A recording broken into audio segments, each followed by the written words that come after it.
Del Santo Evangelio según San Lucas, capítulo 16. En aquel tiempo Jesús dijo a sus discípulos: con el dinero tan lleno de injusticias, gánense amigos que cuando ustedes mueran, los reciban en el cielo. El que es fiel en las cosas pequeñas, también es fiel en las grandes, y el que es infiel en las cosas pequeñas, también es infiel en las grandes. Si ustedes no son fieles administradores del dinero tan lleno de injusticias, ¿quién les confiará los bienes verdaderos? Y si no han sido fieles en lo que no es de ustedes, ¿quién les confiará lo que sí es de ustedes? No hay criado que pueda servir a dos amos, pues odiará a uno y amará al otro, o se apegará al primero y despreciará al segundo. En resumen, no pueden ustedes servir a Dios y al dinero. Al oír todas estas cosas, los fariseos, que son amantes del dinero, se burlaban de Jesús.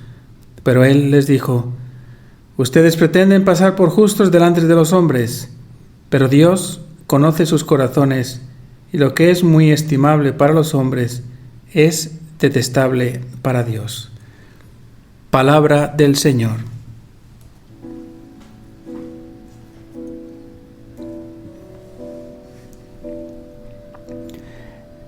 Ser administrador es servir la mente y el corazón de quien nos encomendó la tarea. Y qué más grande tarea que la de fructificar los talentos que tú nos has dado según tu mente y tu corazón. Recibimos al nacer Jesús una vocación divina para llegar al cielo, pero también una misión terrena de ser peregrinos y caminar por la senda estrecha, viviendo en el mundo, pero sin ser del mundo. Tengo que aprender a administrar los bienes terrenos, y en el mundo hay muchos buenos administradores que multiplican las ganancias, pero también sé por experiencia que hay otros muchos que usan la injusticia para crecer y aumentar la fortuna. Tú mismo reconoces hoy cómo el dinero está tan lleno de injusticias, pero no me invitas a huir de él, sino a aprender a ser un administrador fiel.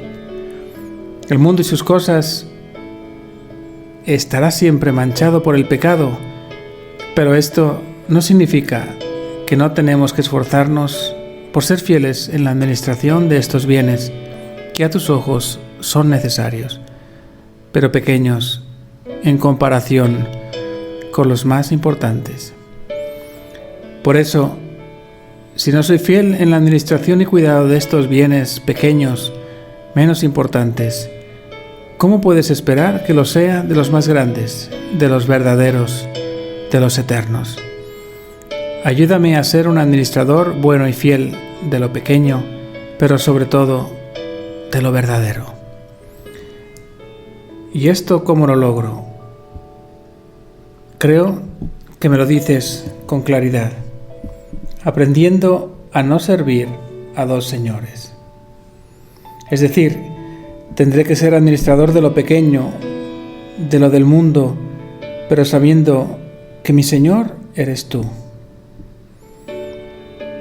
Hacer todo por ti, junto a ti y con tu ayuda. Así, con el corazón puesto en los bienes verdaderos, cuidándolos, podré acercarme a los bienes del mundo sin mancharme ni contaminarme. Y así, sin lugar a dudas, estaré sirviendo a un solo Señor. Por eso, al final, ante los fariseos que se burlaban de ti, al oírte decir estas cosas, les dijiste con claridad que tu Padre conoce los corazones y que lo que es estimable para los hombres es detestable para Dios. Ellos sin duda servían a Dios de palabra, pero amaban el dinero.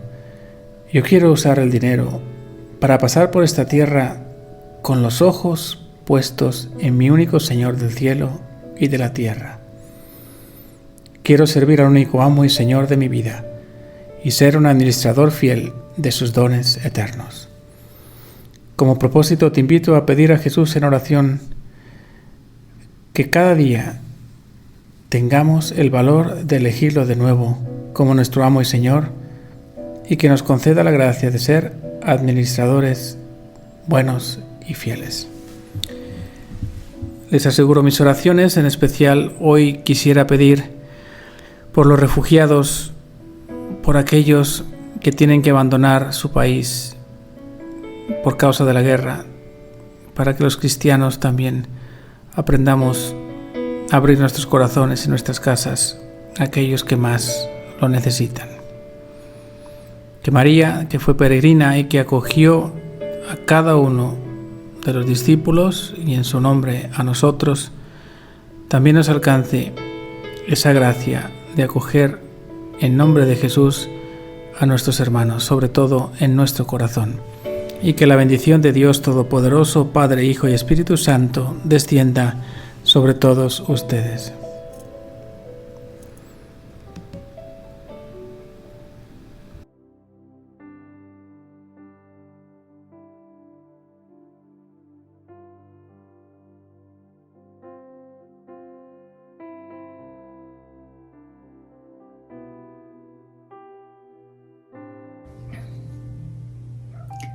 Cada 8 de noviembre, la Iglesia celebra a San Adeodato. Fue el Papa número 68 de la Iglesia Católica, por un periodo de 3 años, del 615 al 618. Hijo de un diácono de nombre Esteban. Adeodato, Adeodatus en latín, entregado por Dios, nació en Roma en un tiempo en que la península itálica estaba a merced de invasores lombardos y bizantinos. Siendo muy joven, ingresó al monasterio benedictino de Roma, dedicado a San Erasmo, donde se formó para ser sacerdote. Punto número 1. El uso de las riquezas materiales al servicio del reino.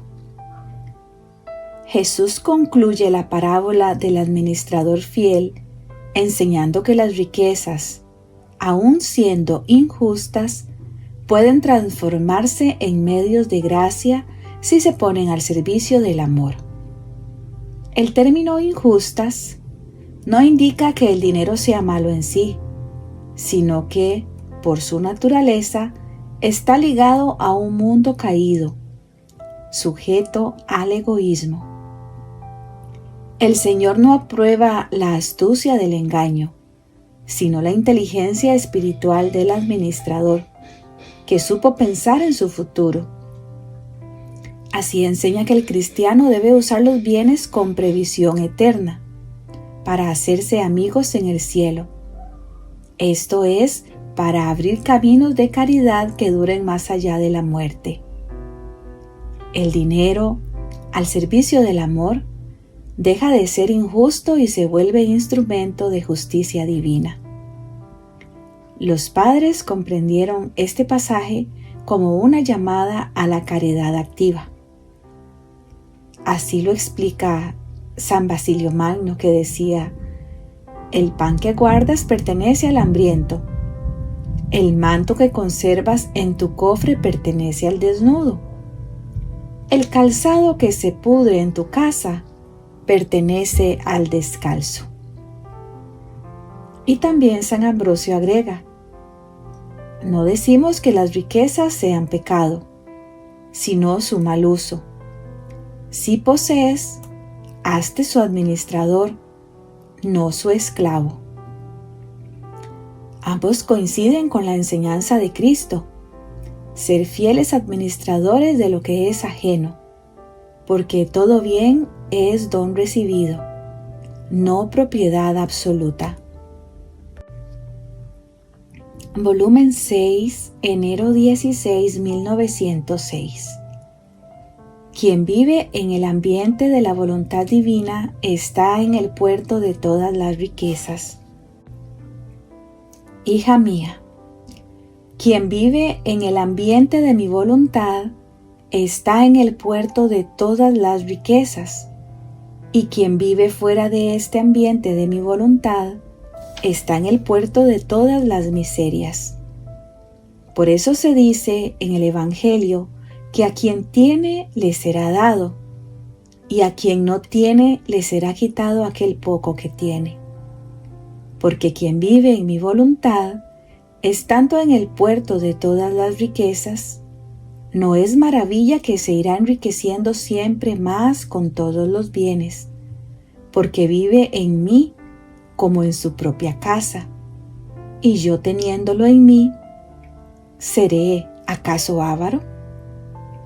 No iré dándole día con día, ahora un favor, ahora otro, y jamás cesaré de darle hasta en tanto que no le haya participado todos mis bienes. Sí, ciertamente. En cambio, quien vive en el puerto de las miserias, fuera de mi voluntad, ya por sí misma la propia voluntad es la más grande de las miserias y la destructora de todo bien. Qué maravilla entonces que si tiene un poco de bien, no teniendo contacto con mi voluntad y viéndolo inútil en aquella alma, le sea quitado. Segundo punto. El peligro del apego a las riquezas. Jesús declara: no podéis servir a Dios y al dinero. Del Santo Evangelio según San Lucas 16:13. El texto original usa la palabra mammón, término arameo que designa no solo el dinero, sino la confianza puesta en él. No se trata de una oposición entre Dios y un objeto, sino entre dos señores que reclaman el corazón humano. El apego a los bienes materiales esclaviza el alma porque convierte los medios en fines y las criaturas en ídolos. Por eso, en la tradición bíblica, la codicia se considera una forma de idolatría. El Evangelio no condena la posesión, sino la servidumbre interior, esa dependencia afectiva que impide amar libremente. El Catecismo de la Iglesia Católica enseña en el numeral 2404: el hombre, usando los bienes creados, debe considerar las cosas que posee legítimamente no solo como propias, sino también como comunes, en el sentido de que deben poder beneficiar no solo a él, sino también a los demás. Y advierte: el deseo de adquirir bienes temporales sin medida es una forma de idolatría que aparta de Dios. Numeral 2536. En el Vaticano II, Gaudium et Spes 37 declara que la actividad humana, cuando es independiente del orden moral, se convierte en ruina del hombre. También el Papa San Juan Pablo II señala: el dinero no posee en sí un valor moral, pero se convierte en medio de perversión cuando el hombre lo toma como ídolo y lo adora. Por tanto, el magisterio mantiene la línea evangélica. No se puede servir a dos señores porque el corazón humano fue creado para amar a uno solo, a Dios. En el volumen 6, julio 30, 1904, del libro de Cielo, nos dice Luisita que mientras andaba vagando, me he encontrado en el purgatorio, y mi dolor, mi llanto, parecía que acrecentaba el dolor de aquellas pobres almas privadas de su vida. Dios, entonces, entre estas almas parecía que habían sacerdotes, uno de los cuales parecía que sufría más que los otros, y éste me ha dicho: mis graves sufrimientos provienen de que en vida fui muy apegado a los intereses de la familia, a las cosas terrenas, y un poco de apego a alguna persona. Y esto produce tanto mal. En el volumen 16, febrero 10, 1924. Ahora, para el alma que vive en mi voluntad y no está del todo abandonada en ella, las reflexiones propias, los cuidados de sí misma, los temores, las turbaciones, no son otra cosa que ventanas, balcones, portones que se forman en mi voluntad y que saliendo frecuentemente está obligada a ver y sentir las miserias de la vida humana.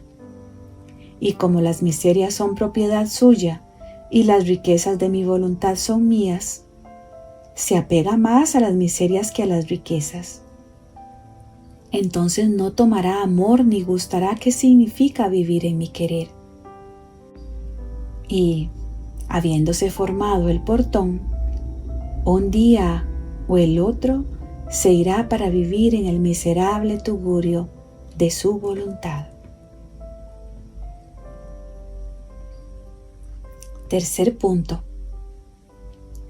La mirada de Dios sobre el corazón. Jesús dice: Vosotros os justificáis ante los hombres, pero Dios conoce vuestros corazones, porque lo que es grande ante los hombres es abominación ante Dios. Lucas 16:15. Aquí se revela la clave moral del Evangelio. La verdadera medida del bien no es la apariencia, sino la intención interior. En la mentalidad farisea, el éxito y la riqueza eran signos de bendición divina. Jesús invierte ese criterio, mostrando que la justicia de Dios juzga según el amor y la pureza del corazón, no según los resultados visibles. Magisterio y enseñanza papal. En una homilía del Papa Francisco del 22 de septiembre del 2013, comentando este mismo texto, el Papa Francisco dijo: El corazón del hombre es siempre tentado por la doble lealtad, querer servir a Dios, pero también a las riquezas. Dios no se deja engañar por apariencias.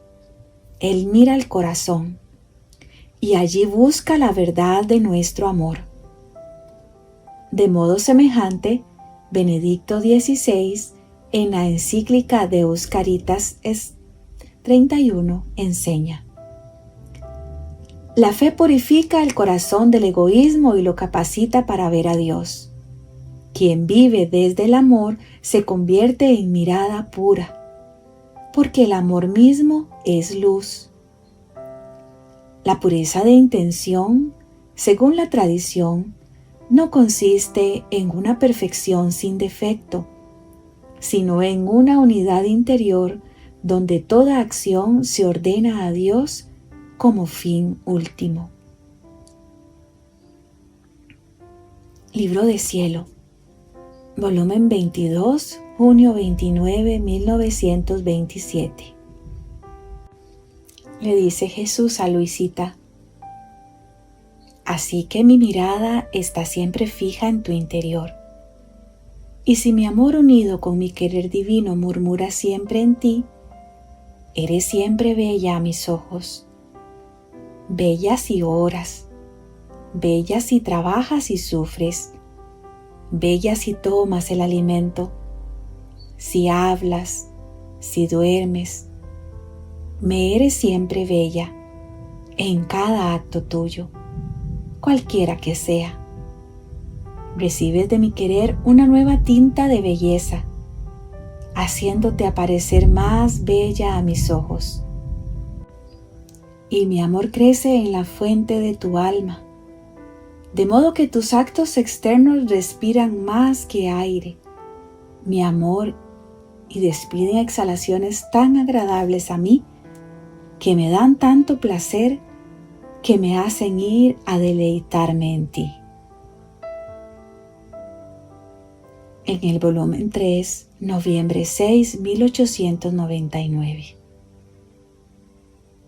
Todo lo que se hace con la única finalidad de agradarme resplandece ante mí de una manera tal que atrae mis miradas divinas y me agrada tanto que a esas acciones, aunque fuesen solo un movimiento de pestañas, le doy el valor como si fueran hechas por mí.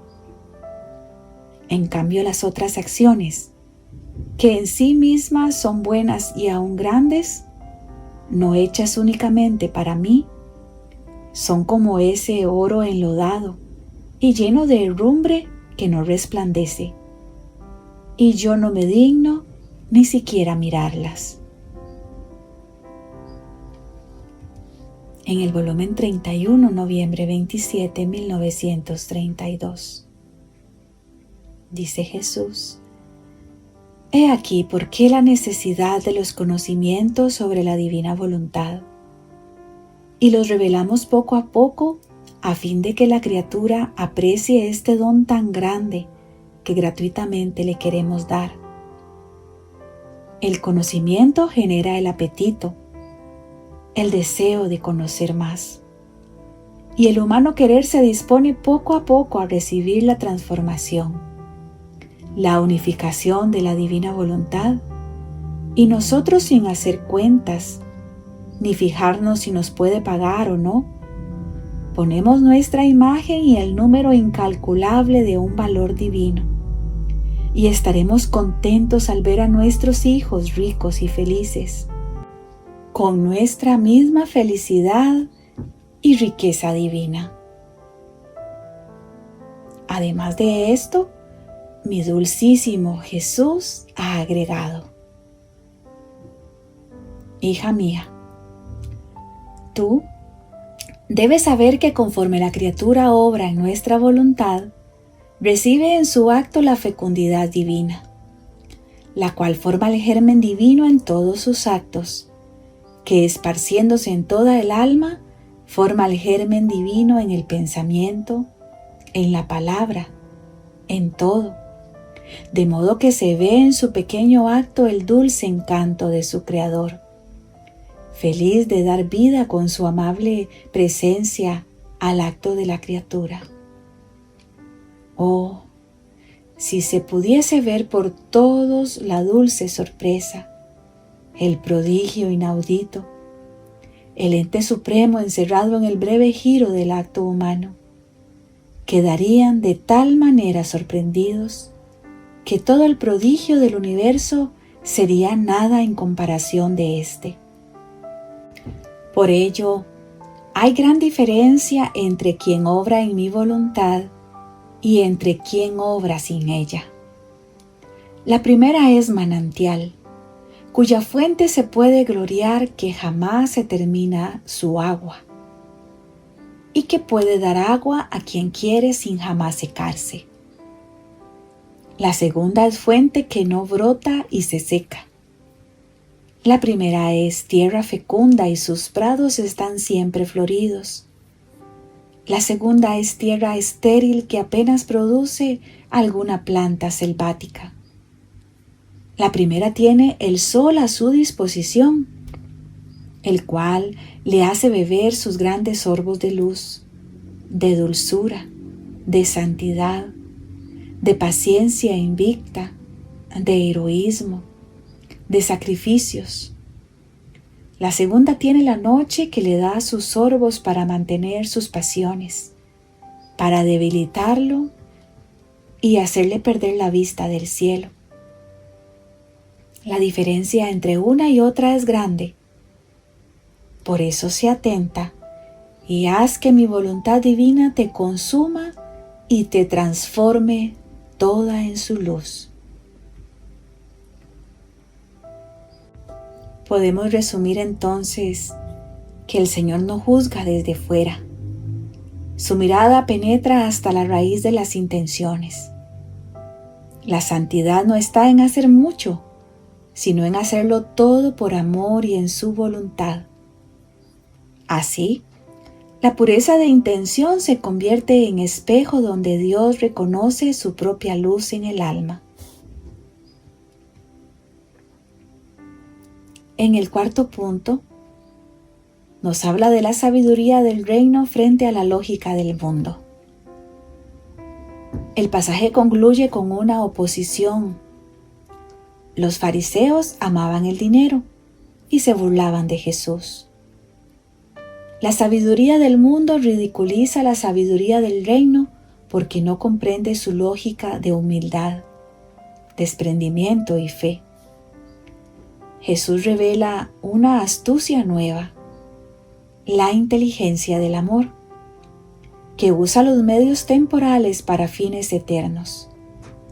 El discípulo debe ser hijo de la luz, es decir, alguien que orienta todas las cosas hacia el bien mayor. Según la tradición y los padres de la Iglesia, San Agustín comenta: los hijos de este siglo son sagaces en lo suyo, pero los hijos de la luz deben serlo más en lo de Dios. Si para adquirir dinero se esfuerzan tanto, ¿cuánto más deberíamos nosotros para adquirir el reino? San Gregorio Magno nos enseña que la verdadera sabiduría consiste en despreciar sabiamente lo que pasa y amar lo que permanece. Los santos entienden que la prudencia cristiana no es cálculo humano, sino discernimiento iluminado por la fe. En el libro de Cielo, en el volumen 34 de diciembre 2 de 1935. Hija mía bendita, cuando la criatura hace y vive en la divina voluntad, nuestro Ser Supremo la dardea con su luz continuamente. Le dardea la mente y pone en ella la nobleza de los pensamientos divinos, de modo que siente en su inteligencia, memoria y voluntad la santidad, el recuerdo de su Creador, el amor, la voluntad de aquel que haciéndole de acto forma en ella el orden, la sabiduría divina. Dardeándola pone con sus besos de luz la sustancia divina en su mente, de modo que todo es noble, todo es santo, todo es sagrado en ella. Entonces parece que dice en el énfasis de su amor: he hecho todo, no me queda otra cosa que poseerla y amarla.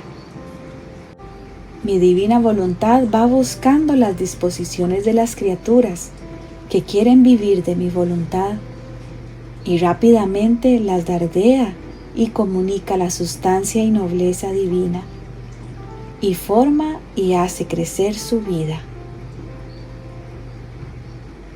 Estas enseñanzas muestran que la sabiduría divina es inversa a la mundana. No busca poseer, sino amar. No acumula, sino se entrega. Y ahora vamos a nuestra confrontación para nuestra reflexión sobre el uso de las riquezas materiales. ¿Estoy usando los bienes materiales que tengo únicamente para mi comodidad? ¿O los pongo al servicio del amor y del reino de Dios, como nos enseña Jesús y la Iglesia? Sobre el apego a las riquezas. ¿Siento que mis posesiones me poseen a mí? ¿O puedo desprenderme de ellas con libertad para amar y servir a Dios y a los demás? Y sobre la mirada de Dios sobre el corazón, puedo hacerme esta pregunta: ¿mis acciones diarias buscan agradar primero a Dios con pureza de intención? ¿O a veces me conformo con la aprobación de los demás? Sobre la sabiduría del reino frente a la lógica del mundo. ¿Estoy más atento a la sabiduría del mundo que acumula y presume, o busco la sabiduría del reino, que ama, se entrega y vive en la divina voluntad? Ahora hagamos nuestra oración. Señor Jesús, tú que ves mi corazón y conoces mis intenciones, ayúdame a vivir cada acto en tu voluntad. Que mis bienes sean siempre instrumentos de amor. Que mi corazón no se apegue a lo pasajero. Y que todo lo que haga refleje tu luz y tu amor. Haz que mi vida sea prudente y sabia según tu reino. Que mis pensamientos, palabras y obras se llenen de tu nobleza y santidad. Y que cada acción mía se convierta en un acto eterno de amor que resplandezca ante ti. Amén. Gloria al Padre, al Hijo y al Espíritu Santo, como era en un principio, es ahora y siempre, y por los siglos de los siglos. Amén. Ven, ven divina voluntad, ven a reinar en nuestros corazones. Fiat, fiat, fiat.